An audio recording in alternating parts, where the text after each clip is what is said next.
Power shortage has entered a grim phase in the country. Power cuts and load shedding are increasing at an alarming rate. This is one shortage that is affecting the lives of every Indian. The farmer in the field waiting for electricity to run his pump sets. The small businessman bearing the additional cost of buying and running a generator set. All this is an indication of the crisis that the country is heading towards.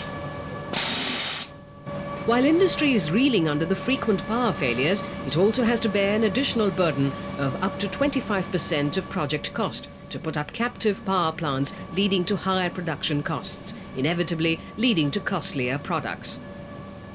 Not only does it take away a large chunk of money which can be utilized for better purposes rather than merely duplicating the power generation capacity, it also adds to the cost of manufacture, because the outlay on putting up your own captive generation is quite large. I mean, it constitutes in many cases as much as 20 to 25% of the project cost, and that too has to be financed at the same rate of interest. It also has to be financed in the point of view of returns to the shareholder. Four things that I would suggest, which are, these are quite well-known things, but to reiterate, one is to increase the plant load factor of existing stations.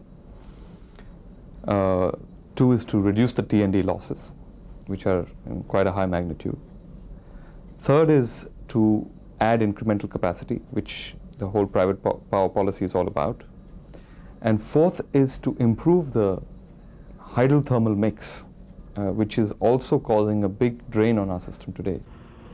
Analysts believe that the future too is not too bright unless some drastic measures are undertaken. In order to fill in the resource gap, the central government has taken several steps to attract private capital, including the fast-track projects.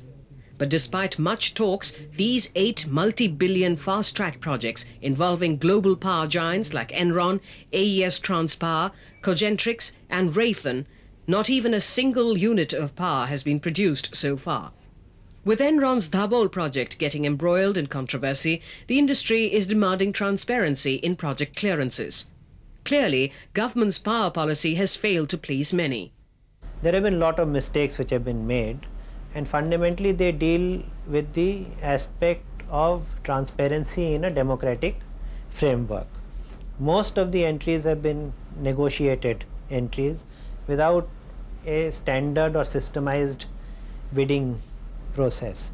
So I think one thing we need to put into place is an absolutely transparent and objective mechanism, which in my opinion should be tariff based. The policies as were announced by Government of India for involvement of the private sector lacked transparency, lacked competitive spirit, and were not result oriented to my mind. Result of all these things was that even the private sector investments have not gone on the ground. There is a lot of interest. Everybody is quoting 150 parties are interested, shown their interest, they are prepared to invest. But that is all statistics on paper. Industry strongly feels that the government should de-link the issue of privatization of generation of power, transmission and distribution and address them separately. All this translates into a demand for a uniform, integrated long-term approach to find permanent solutions to problems facing the power sector. Power crisis has reached a flashpoint. Experts strongly believe that the government should take up this issue on a priority basis. Otherwise, it is only a matter of time before the country finds itself plunged into an area of darkness.